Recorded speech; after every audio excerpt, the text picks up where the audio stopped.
Et si une maison pouvait être une œuvre d'art totale, bienvenue dans la maison Louis Carré.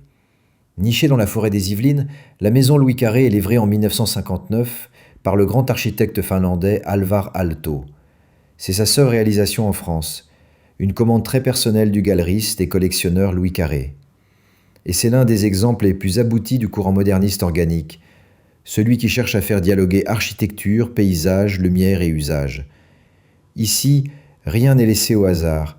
Aalto conçoit tout, de la structure aux poignées de porte, des meubles aux luminaires, du jardin au carrelage. Il imagine une maison-galerie, capable d'accueillir des œuvres d'art tout en restant chaleureuse et habitée. Ce qui frappe, c'est d'abord l'harmonie générale. La maison s'adapte au terrain en pente. Elle s'étire, s'élève légèrement comme posée sur le sol. Le bois, les briques blanches, le marbre, chaque matériau est choisi pour sa texture, sa lumière, sa capacité à durer sans ostentation. À l'intérieur, les perspectives sont douces, les hauteurs de plafond variables, les circulations fluides. L'espace se déploie comme une séquence de tableaux. Chaque pièce offre un cadre, une ouverture, une lumière spécifique.